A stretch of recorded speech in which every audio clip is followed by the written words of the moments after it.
Mini episode 970 of the FDH Lounge is brought to you by Sportsology, delivering unconventional columns and webcasts about sports, TV, music, movies, and more. Follow them on the web at sportsology.com. The FDH Lounge. You'll want to schedule your life around it.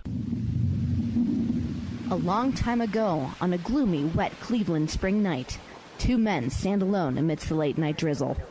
Their voices echo across the vacant station parking lot as they debate the merits of the great American radio show that have been missing for far too long. On that night, an idea was born. That idea became the FDH Lounge.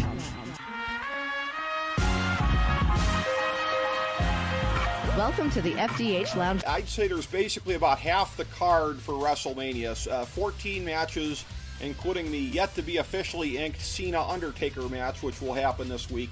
There's I'd say about 7 of them that sort of fit under the line that aren't even plausible semi-main event matches. There's a lot of plausible semi-main events and even a few plausible ones to go on last year, but the men's and women's battle royals should both be on the pre-show. The women's one may not be, just because they want to do the whole OMG history, break their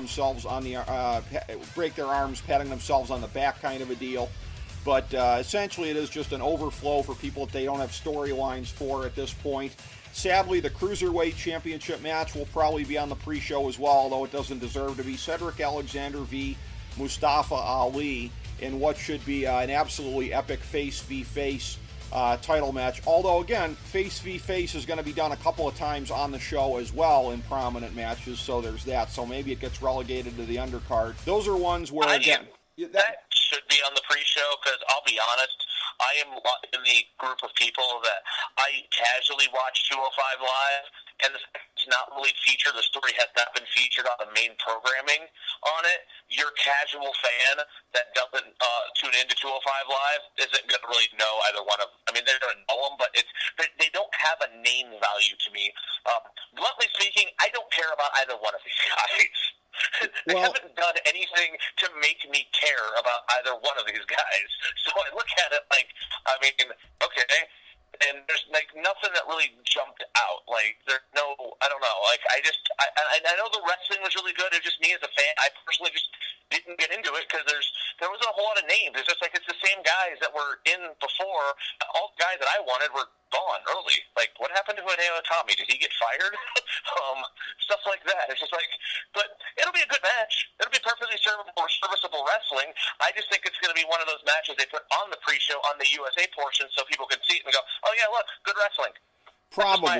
Probably, yeah. Again, I think they've made the most of the Enzo-inspired reset, which in the long run I think is going to be the best thing that could have happened to them, because they had gone so far off the tracks, and it's funny how in kayfabe and out of kayfabe they're acknowledging that right now with this reset, with this rededication to in-ring action, and again, the tag titles that are going to be coming in the spring. Again, this was like over a year ago. You remember when I used to be really hyped about 205 Live, and I think I even said to you at the time, I'm more hyped about what I think it's going to become, and it never became that. But now it looks like it's going to be, because with tag titles, you have a full-fledged mini promotion, another sort of super indie, much like NXT. And again, I think if you like NXT, you're going to love 205 Live. I think it's going to be going in that direction as far as emphasizing the important things here. So I'm excited for where I think it's going to go. I agree with you, this one probably makes it on the pre-show, but I'll be honest with you, it should not be on the pre-show with the U.S. title match on the main show, but that will probably be the case. This blah feud that refuses to die of Randy Orton, who is the champion, I guess just so that they could make him a Grand Slam champion. Orton, Rude, Mahal, and Rusev. Rude, who is a mismatched face at this time, and Rusev, who is still a mismatched heel at this time. Again, a couple of guys by and large that I don't really care much about at this point. I'd care more about Rude if he were a heel. I care about Rusev for all the reasons that the company doesn't seem to want anybody to care about him for. So that's a match right there. Should be on the pre-show, but you know it won't be because OMG, Randy Orton, got to put it on the main show. If they were truly listening to the audience, Rusev would win the United States Championship. Yeah. Because he has literally took chicken salad. He made chicken salad out of nothing. We'll stay PG on this one. He made chicken talent out of nothing. Like, they gave him nothing, and like he has, up until this past week, he was the most over babyface on SmackDown. He got Aiden English over from nothing to like all of a sudden, and they keep miscasting him as a heel. I would love to see you. My heart is picking Rusev to win the United States Championship. But you know what? Also, wouldn't be shocked of is if Jinder Mahal stole the title. Only because they've spent so much time trying to build up the character, and they gave him that god-awful push as the WWE Champion.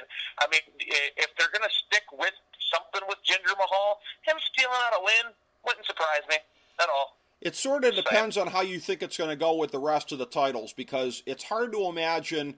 There's probably going to be at least 4 title changes, but it's hard to imagine much beyond that. There could be 5. There won't be 6.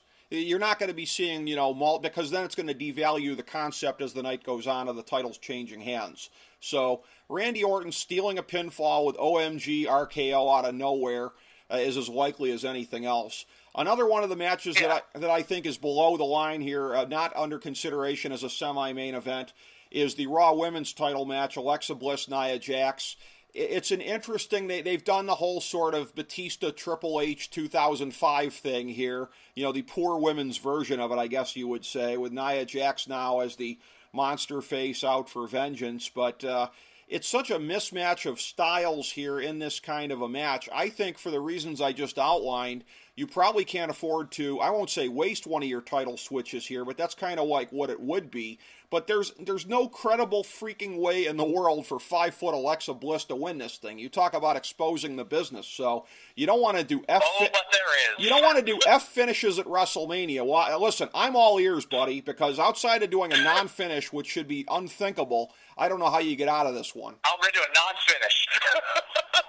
Well, because you're going to have the rest of the show, and honestly, this is that match that we call filler.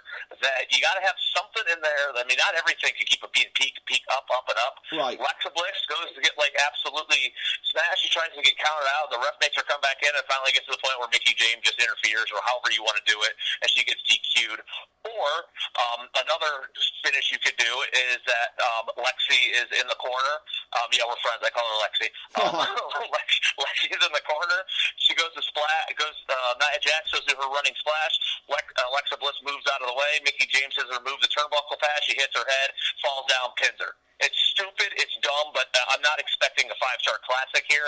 I'm expecting. If I'm going to be bluntly honest, this is the match where I go get another beer. Yeah, and it's. Again, you talk about going full circle, the women's division going back to a championship match being a piss break match. That won't be the case with the other one, though. The other one is, I would say, above the line here. When you're looking at the dividing line of WrestleMania, that one is definitely above the line. Other ones that I think are below the line are both tag team title matches. Both will be on the main show. Number one, because the Usos have made whining about never being on the main show part of their gimmick, it seems like. So this is one where I'm going with the title change here. I think everything is pointing to Harper and Rowan getting the belts. We need to basically, again, I thought we'd had the blow-off for Usos and New Day a long time ago here. I guess I'm hesitant to say anything will ever be the last match between them, but this is probably the transition to both of them chasing the Bludgeon Brothers.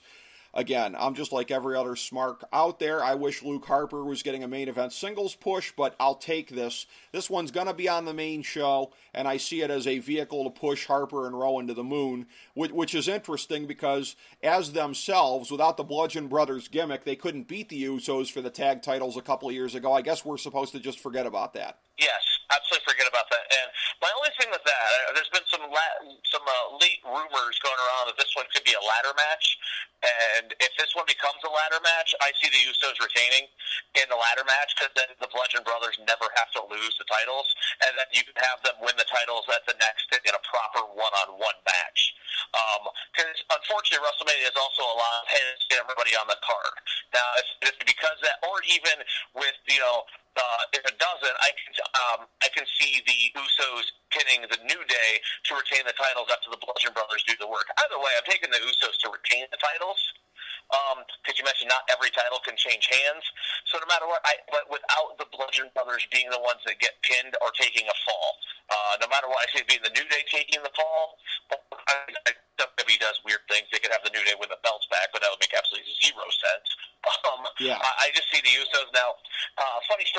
on this match. The one thing that our good friend Adam wants, he wants this on the pre-show. He wants this match on the pre-show just so the Usos never make it to WrestleMania. I would co-sign that. That's the only thing he wants. He wants the Usos to never get on WrestleMania. I'm not sure you should make it to WrestleMania just because you've basically backed the company into a corner via your Twitter feed. So I co-sign that one. I'm in agreement. And this is a thing where, again, this is sort of a separate point, but I said this on last year's WrestleMania preview with Evan Roberts of WFAN in New York, and I think he kind of agreed with me if memory serves. I feel like the WWE backed themselves into a corner with the whole Survivor Series thing. The one night a year that Raw and SmackDown face each other, I would have kept it for Raw and SmackDown feuds within the shows. And the way that you get everybody on WrestleMania is I'd have like a big 10-on-10 inter-brand match. Do it for the men and the women or whatever. Have a brand pride match here rather than at Survivor Series, because I think that's a more organic way. You could even throw some champions in the mix, because I think it devalues the championships. Oh, by the way, we're going to have a night of champions, I think, in December with all the belts being defended, and it's going to be like, big deal. We saw that at WrestleMania. So I don't like the way that they have WrestleMania structured writ large in this second brand split era. I'm okay with it, honestly. I'd rather. I like how they give Survivor Series a purpose. The two, they might as well just call it Survivor Series bragging rights. I have absolutely no problem with that. And then I'd much rather have champions defending their title on their specific brand. I would be okay with it. They did one brand versus brand thing instead of the Super Battle Royal. But again, that's the beauty of things. We can agree to disagree. Sure, and I'm just thinking too. I'd rather have 9 or 10 matches rather than when you're getting to 14, and it's 14 because you got to make room for everybody, you got to make room for the returns, etc. The other match that I feel is certainly below that line as far as the undercard part of the show is, and this is debatable in some quarters, because some people would say it's above the line and you have 8 matches that really mean a lot versus 6, but I'm going to say, notwithstanding the fact that Braun Strowman has been one of the MVPs of the company in the last year, this whole kind of thrown together thing, him and a tag team partner to be named later against Cesaro and Sheamus. And again, Cesaro, that mirrors what I said about Luke Harper on the other show. In my perfect world, I'd have Cesaro as a main event player, but what they're doing with him in a tag team in the meantime is just fine with me. This match here, again, it's thrown together. It's one of those kind of things. And again, if they're not careful, kind of risks devaluing the tag division a little bit. The way that Braun blew through that Battle Royal single-handedly did the Revival and other teams like that no favors. Certainly the Balor Club, if you will, now the renamed Balor Club, with those guys being a part of it. But to me, this one's kind of below the line. There's talk about Rey Mysterio coming in as the mystery partner. Ellsworth would be pretty funny. I have a feeling this is one place that they do a title switch, just because I think they want Braun Strowman to have that moment on this stage. So regardless of who the partner is, I think he's walking out of there with the belts. Well, you're going to hate my prediction. Okay. This is going to be fun. All right. So, first of all, you made a comment. The Raw Tag Team division, the Raw Tag titles had value. Other than Sheamus and Cesaro, that's about it. There's really, okay. Talk about needing a shake-up. Right. Holy. And it's their own fault. They buried everybody. They have. You bring up the Revival and you bury them immediately. It's right. like, well, that doesn't really work. Now, based on what's said, and I'm actually going to predict a title change here. I actually agree with you on this. Who is your prediction to be Braun Strowman's tag team partner? I'm going to choose to believe the Rey Mysterio rumors. I think it's going to be him. I'm going to go with the fact that he said, I already have a partner on Raw, and he does have a partner, and Team Little Big are going to win the Raw Tag Team Championship. And every Mark's going to hate it, but he's going to come out. He's never going to tag Alexa Bliss in. He's going to destroy Sheamus and Cesaro by himself. He's going to win the title. They're going to be like, well, what do we do now? They're like, we don't know. We're going to tune in the next night on Raw to find out what happened. Because that's my outlandish, that is my thinking in the mindset of Vince McMahon prediction. Okay, so you're going with Team Little Big version 1.0. I'm going with Team Little Big version 2.0. So we are... Which, again, stranger things have happened. Now, in my perfect world, the other two backup ideas that are out there, which I wouldn't want to see, one is Samoa Joe, which I don't want to see. Right. Two is Kane which I don't want to see. No. But the whole, hey, we beat the crap out of each other, now I respect you thing. And the same thing applies to the third one being the Big Show. I beat the crap out of you, but now we respect each other story. I've heard the Big Show cited. Yeah, I don't want to see any of those. And again, this is one that could be disastrous based on how they handle it. But as far as, and I saved it for a reason, that the bar basically moves up to where I would say the line is as far as the undercard part of the show and above the undercard part of the show. I teased this to you off air. This is a card that reminds me of two different cards because they were kind of deep in terms of the semi-main event matches here. Interestingly enough, it wasn't exactly clear what was or what should have been the main event on these shows. WrestleMania 19 and WrestleMania 26 both had a number of matches that were billed as meaning an awful lot. Angle Lesnar went on last at WrestleMania 19. You also had in the mix Hogan and Vince, Austin and Rock, Triple H and Booker, with that whole infamous outcome. Michaels Jericho, which was the big favorite as far as match of the night. And again, interesting how that goes, that the one that's the match of the night isn't necessarily the one that you would guess coming in. WrestleMania 26, I guess it wouldn't have been too shocking that Michaels and Undertaker, given Michaels being Mr. WrestleMania, would have been match of the night, but and given what they had done the year before, they were almost as great. I gave them 4 3/4 stars as opposed to 5 stars the year before, but Cena Batista, Bret Hart versus Vince in that overbooked schmaz, Jericho Edge. I'm even throwing the whole breakup of Legacy in there because that was a highly touted match, and Triple H Sheamus, just because really any Triple H match at that point in time, plus Sheamus for the push that he had had. So this year's card reminds me of that year's card of where there were a number of matches that they were pushing as having almost equal importance to the main event. And again, such that you'd have a hard time necessarily telling what should go on last there. It's shocking to me that Cena Batista didn't go on last, although again, maybe they figured the year before, following Michaels and Undertaker was impossible. But Cena Batista had already been wasted at a SummerSlam. But this just reminds me of that. A lot of parity at the top, but a lot of matches that are supposed to mean an awful lot. Yeah, and on that WrestleMania 2, which is also the same reason why I think that the main event of the show is going to be John Cena versus The Undertaker, because I think this is going to be The Undertaker going off, or the one last ride going off into the sunset for him. I know we said it last year, but I think even him being like, okay, I didn't like that match, we're going to do this one. And I think that's going to be this, and if that's what it is, that supersedes any title. It just does. And I know some purists are like, no, the championship has to go on last. No, it doesn't. Hogan Rock should have gone on last. I was there live. That should have gone on last. There was no way any match was going to be able to beat the drama and the emotion that was built up. I think Ric Flair versus Shawn Michaels to go on last. Right. When you have a stipulation that is that big, that's bigger than the championship. That just, and you stick to the stipulation. I mean, right. That's the key. Right. Stick to the stipulation. It's totally moot. But there was no way you could, top something like that. But at any rate, let's get into this. All right. Yeah, I think to rehabilitate, you normally figure if it's somebody's last match that it's traditional for them to do the JOB. But I think the back end of the Undertaker's career. And it's funny because he had that 4-year run. I lump those 4 years together. The 2 Michaels matches, the 2 Triple H matches of being just absolutely epic and matches the likes of which you wouldn't have imagined him having at WrestleMania. It's really been downhill from there.